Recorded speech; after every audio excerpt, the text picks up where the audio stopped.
Do you ever find yourself spending more time managing, emotional tension at work than actually managing projects? If you've ever had a dispute escalate from some minor email disagreement into a week-long source of anxiety, you are definitely not alone. The default state for conflict often feels so overwhelming. It's like a crisis we just have to survive. But what if that feeling of crisis was just a signal?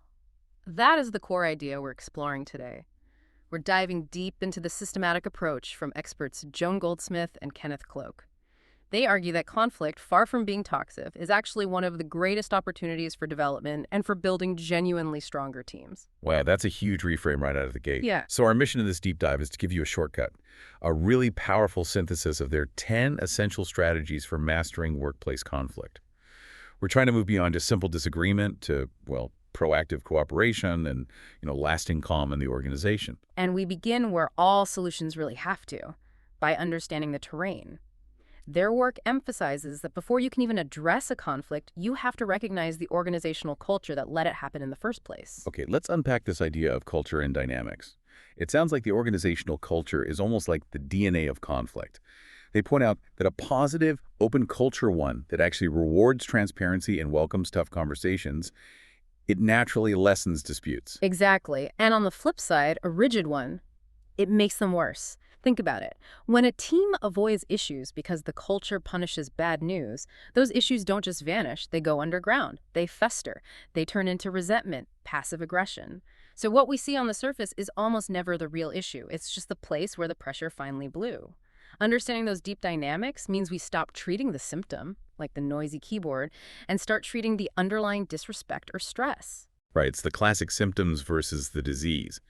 So once a conflict actually erupts, the first most crucial skill they highlight is the ability to listen responsibly and empathically. And this sounds like it goes way beyond just nodding along while you wait for your turn to talk. Oh, absolutely. This is where we learn the difference between just hearing someone and actively listening.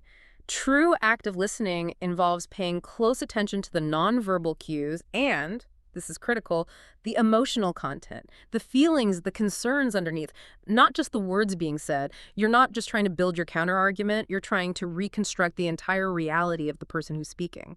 Okay, can you give us an example? How does that work in practice? Let's say someone's complaining that a team member missed a deadline. How does active listening transform that statement? Well, a surface-level listener just hears, they're incompetent and they missed the deadline. Right. But a responsible, active listener hears the tone, the frustration, maybe fear, or even panic, and translates that to something more like, I am being held accountable for their failure, and I feel unsupported and totally exposed. And that translation, that's the key to empathy. Because once you understand the feeling unsupported, exposed, you can actually put yourself in their position. Precisely. Empathy isn't about agreeing with them about the deadline. It's about reacting in a way that acknowledges their thoughts and worries are legitimate. You might say something like, it sounds like you're under immense pressure because this deadline was missed and you're worried about the fallout. Is that right? Just giving people that sense of being genuinely heard is the single most powerful de-escalation tool we have. That brings us to where the analysis gets really, really interesting. Once that immediate emotional spike is handled, Goldsmith and Cloke tell us we have to look below the surface for hidden meanings. This feels like we're moving from basic communication skills to, deep organizational archaeology. It really is.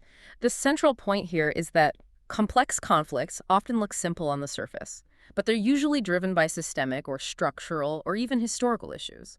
The classic office dispute over who gets the corner desk. It's never about the desk. Right. It's about status, recognition. Perceived fairness may be rooted in things that happened years ago. So we have to identify those emotional foundations fueling the fire.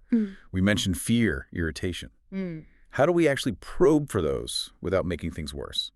By asking open-ended questions. Questions that encourage storytelling, not just complaint logging. So instead of asking, what did John do wrong, you ask, what was the consequence of John's action for you?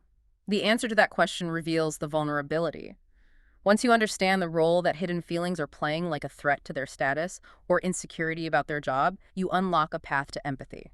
The solution is no longer about the desk, it's about their perception of value. But dealing with that sudden rush of emotion, that can feel like a tidal wave. Chapter 4 teaches us to acknowledge and reframe emotions. But I worry sometimes that reframing just sounds like corporate jargon for minimizing someone's legitimate anger. How do you avoid that? That's a critical question, and they're very clear. Reframing is not minimizing, it's repositioning. First, you have to acknowledge the emotion fully. You have to say, I can see you are incredibly frustrated right now, and that frustration is completely valid. That validation builds trust.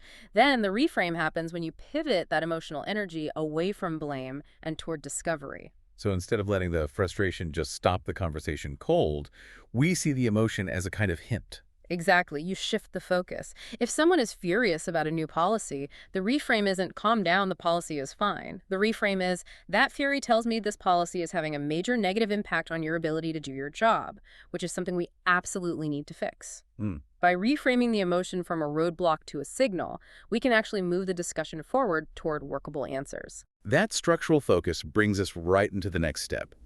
Divide what matters from what gets in the way. We have to find the core issues and avoid getting sidetracked. The goal here is just relentless distillation. I mean, many conflicts are just these multi-layered messes of old grievances. You need a process to strip away the noise. A great tool for this is the 5 whys technique. So you ask, why are you upset? Because the report was late. Why was it late? Because the data wasn't approved. Why wasn't it approved? Because it needs 3 signatures. Why 3 signatures? Because 2 years ago, someone made 1 error. So the core issue isn't the late report at all. It's the outdated, over-engineered approval process from 2 years ago. Exactly. And the most dangerous distraction here isn't even the side problem. It's the bias in yourself. We all have to recognize our own assumptions, our judgments, our tendency to favor people or ideas that just confirm what we already believe. If you, as the manager, have a bias that marketing always overpromises, you're going to spend more time trying to prove that than actually listening to the dispute. That kind of self-reflection it's hard work. How do you even recognize your own bias when you're in the heat of the moment? You look for the moment you stop asking questions and start making assertions. The second you think, oh, I already know what the real problem is, that's your bias talking. Yeah. You need to pause, mentally set your hypothesis aside, and force yourself to find 3 pieces of evidence that contradict your assumption. It keeps you honest. Okay, shifting gears a bit, what if the standard process of, defining and negotiating just isn't working? Chapter 6 encourages us to solve paradoxically and creatively. This implies that sometimes the logical, direct approach is the reason it's failing. It is. They urge us to embrace paradoxes. The core conflict paradoxes offer this. To gain control over the resolution, you must first give up control of the outcome. Traditional methods look for the one best answer. Paradoxical methods explore counterintuitive ideas without fear. So what would a paradoxical solution actually look like in an office? Well, let's say you have 2 department heads who are constantly clashing over resources. They both want 100% control of their budget. A traditional solution would be to split it 50-50. A paradoxical solution might be to temporarily force them to share a single combined budget. Now they have to negotiate daily on every priority, which forces collaboration and interdependence. That sounds terrifyingly effective. It promotes originality by breaking them out of that my way or the highway box. It requires thinking beyond that box and being open to new, sometimes uncomfortable ideas. If the standard approach failed, you need creativity to break that cycle. And Chapter 7 follows right on that, urging us to learn from difficult behaviors. We all have that one person in the office we secretly label the difficult one. We all do, yes. But the authors argue that these behaviors are rarely just random malice. They frequently result from serious underlying organizational problems that the person is either not equipped to talk about or is just uniquely sensitive to. So, instead of writing them off as a problem, we should see their behavior as data, an opportunity for insight. Exactly. If someone is consistently aggressive in meetings, that behavior is a symptom. It might reveal a system where thoughtful contribution isn't rewarded, or a structure that makes them feel powerless, or maybe unclear roles that force them to overstep just to get their work done. So every time a manager successfully navigates a difficult personality, they aren't just solving a personal issue. They're learning how their own systems are failing. Right, and that improves conflict management across the whole organization.